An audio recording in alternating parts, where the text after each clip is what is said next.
ಹೊಸಕೋಟೆ ತಾಲೂಕಿನಲ್ಲಿ ಒತ್ತುವರಿ ಮಾಡಿಕೊಂಡಿರುವ ಸರ್ಕಾರಿ ಆಸ್ತಿಗಳನ್ನು ಯಾವುದೇ ರಾಜಕೀಯ ಒತ್ತಡಕ್ಕೆ ಒಳಗಾಗದೆ ಕೇವಲ ಒಬ್ಬರ ಆಸ್ತಿಗೆ ಮಾತ್ರ ಸೀಮಿತವಾಗದೆ ಎಲ್ಲ ಸರ್ಕಾರಿ ಒತ್ತುವರಿ ಆಸ್ತಿಗಳನ್ನು ತೆರವುಗೊಳಿಸಿ ಸರ್ಕಾರಕ್ಕೆ ಮುಟ್ಟುಗೋಲು ಹಾಕಬೇಕು ಎಂದು ಕೋಡಿಹಳ್ಳಿ ಜನಾರ್ದನ್ ಜಾನಿ ತಹಸೀಲ್ದಾರ್ ಸೋಮಶೇಖರ್ ಅವರಿಗೆ ಮನವಿ ಪತ್ರ ನೀಡಿದರು.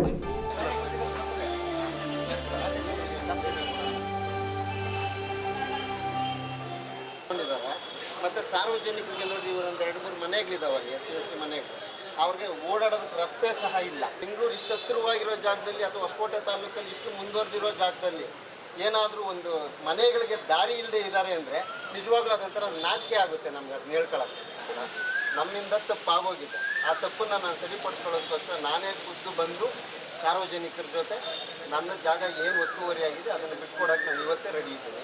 ನಂದು ಎಲ್ಲೇ ಸರ್ಕಾರಿ ಆಸ್ತಿ ಅಥವಾ ಯಾವುದೇ ಅನಧಿಕೃತವಾಗಿ ಎಲ್ಲೇ ಇದ್ರೂ ನನ್ನ ಸೊತ್ತು ಖಂಡಿತವಾಗ್ಲೂ ನಾನು ಬಂದು ಇಲ್ಲೇ ತಾಲೂಕು ಆಫೀಸ್ ಮುಂದೆ ನಿಂತು ಹೇಳ್ತಾ ಇದ್ದೀನಿ, ಸಂಪೂರ್ಣವಾಗಿ ಅದನ್ನು ಬಿಟ್ಕೊಡೋಕೆ ರೆಡಿ ಇದ್ದೀನಿ. ನಿಮ್ಗಳಿಗೆ ಆ ಅರ್ಹತೆ ಇದ್ದರೆ ನಾವು ಇಷ್ಟು ವರ್ಷದಿಂದ ಇಂಥ ಸರ್ಕಾರಿ ಆಸ್ತಿಗಳು ಹಿಂಗೆ ಹಾಕ್ಕೊಂಡಿದ್ದೀವಿ, ಈ ಥರ ಇದೆ ಅಂತ ನೀವು ಏನಾದರೂ ಅನೌನ್ಸ್ ಮಾಡಿ ಬಿಡುಗಡೆ ಮಾಡಿಬಿಡಿ. ನಾವು ಕಂಪ್ಲೀಟಾಗಿ ನಾನು ರಾಜಕಾರಣ ಬಿಟ್ಟು ಮನೇಲಿ ಕೂತ್ಕೊಳ್ತೀವಿ. ಹೌದು, ಹೊಸಕೋಟೆ ತಾಲೂಕು ಕಚೇರಿಯ ಆವರಣದಲ್ಲಿ ತಹಸೀಲ್ದಾರ್ ಅವರಿಗೆ ಮನವಿ ಪತ್ರ ಸಲ್ಲಿಸಿ ಮಾತನಾಡಿದ ಅವರು, ನಾನು ಸರ್ಕಾರಿ ಆಸ್ತಿ ಅನಧಿಕೃತವಾಗಿ ಒತ್ತುವರಿ ಮಾಡಿಕೊಂಡಿದ್ದರೆ ಅದನ್ನು ಸಂಪೂರ್ಣವಾಗಿ ಬಿಟ್ಟು ಕೊಡಲು ಸಿದ್ಧನಿದ್ದೇನೆ. ಅದರಂತೆ ಯಾರೇ ಪ್ರಭಾವಿ ರಾಜಕಾರಣಿಗಳು ಸರ್ಕಾರಿ ಆಸ್ತಿಗಳನ್ನು ಒತ್ತುವರಿ ಮಾಡಿಕೊಂಡಿದ್ರೆ ಬಿಟ್ಟು ಕೊಡುವುದಾಗಿ ಮುಂದೆ ಬಂದು ಬಿಟ್ಟುಕೊಟ್ಟರೆ ನಾನು ರಾಜಕೀಯವನ್ನ ಹಿಂದೆ ಬಿಟ್ಟು ಬಿಡುತ್ತೇನೆ ಎಂದು ಸವಾಲು ಹಾಕಿದ್ದಾರೆ.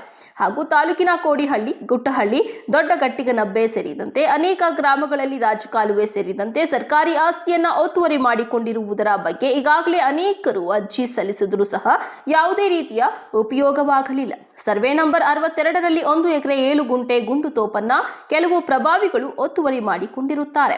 ಇದರ ಬಗ್ಗೆ ಸಹ ಗಮನ ಹರಿಸಿ ಅದನ್ನ ತೆರವು ಮಾಡಬೇಕು. ಹೊಸಕೋಟೆ ತಾಲೂಕಿನಲ್ಲಿ ಸರ್ಕಾರಿ ಆಸ್ತಿ ಒತ್ತುವರಿ ತೆರವು ಕಾರ್ಯಾಚರಣೆ ನನ್ನ ಮೂಲಕವೇ ಪ್ರಾರಂಭವಾಗಲಿ.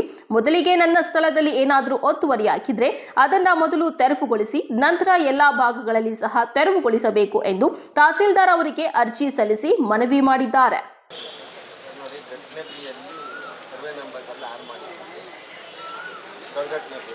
ಕಂಪ್ಲೀಟಾಗಿ ಸುಮಾರು ಒಂದು 30 ಜನ ರೈತರು ಸರ್ಕಾರಿ ಇದನ್ನ ಕಾಲುವೆನ ಒತ್ತುವರಿ ಮಾಡ್ಕೊಂಡಿದ್ದಾರೆ, ಎನ್ಕ್ರೋಚ್ ಮಾಡ್ಕೊಂಡಿದ್ದಾರೆ. ಕೆಲವೊಬ್ಬರು ಅದರಲ್ಲಿ ನಮಗೆ ಬೇಕಾಗಿರೋರು ನಮಗೆ ಸಂಬಂಧಪಟ್ಟಿದ್ದು ಕೂಡ ಇದೆ.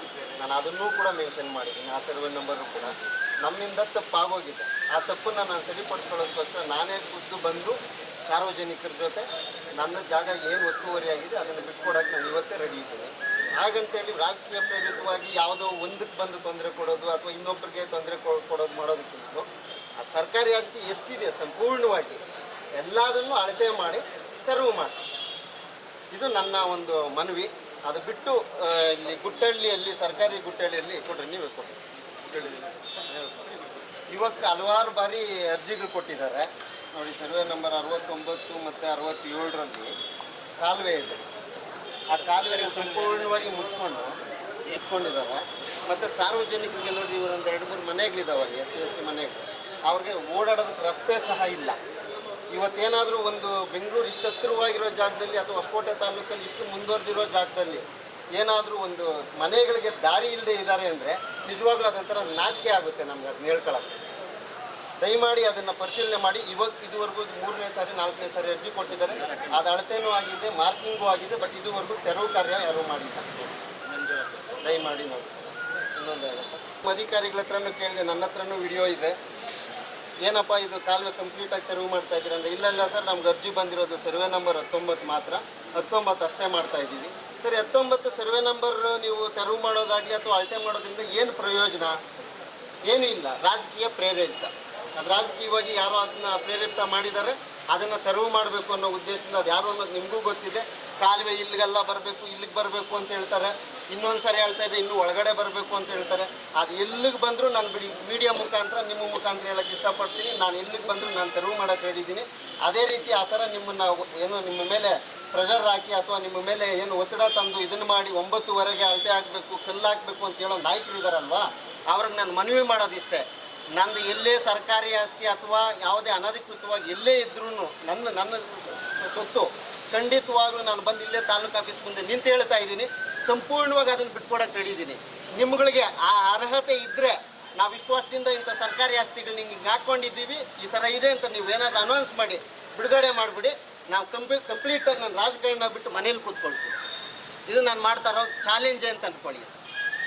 ನಾನು ಹೇಳೋದು ಇಷ್ಟೇ ಸರ್, ಸರ್ಕಾರಿ ಆಸ್ತಿ ಆದರೆ ಯಾರ್ದಾದ್ರೂ ಸರ್ಕಾರಿ ಆಸ್ತಿನೇ ಅಲ್ವಾ ಸರ್? ನಾನಿರಲಿ, ನೀವಿರಲಿ, ಇನ್ನೊಬ್ರು ಇರಲಿ, ಎಲ್ಲದಕ್ಕೂ ಅದು ಸರ್ಕಾರಿ ಆಸ್ತಿ ಅಂದ್ರೆ ಸರ್ಕಾರಿ ಆಸ್ತಿನೊಳಗಡೆ ಯಾರಿಗೂ ಅಧಿಕಾರ ಇಲ್ಲ. ಬಳಿಕ ತಹಸೀಲ್ದಾರ್ ಸೋಮಶೇಖರ್ ಅವರು ಮಾತನಾಡಿ, ಒಬ್ಬ ವ್ಯಕ್ತಿಗೆ ಸಂಬಂಧಿಸಿದ ಜಮೀನು ಮಾತ್ರ ಒತ್ತುವರಿ ತೆರವು ಕಾರ್ಯಾಚರಣೆಗೆ ಮುಂದಾಗಿಲ್ಲ.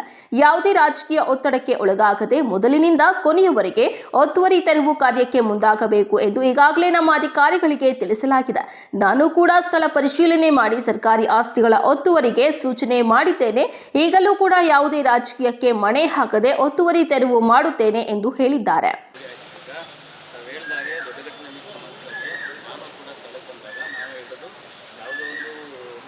ಸಂಬಂಧಿಸಿದ ಲ್ಯಾಂಡ್ ಮಾರ್ಕ್ನ ಒತ್ತುವರಿ ಬಿಟ್ಟಿದ್ರೆ ಅದರ ಅರ್ಥ ಇದೇ ರೀತಿ ನೀವು ಹೇಳ್ದಂಗೆ ಬರ್ತದೆ.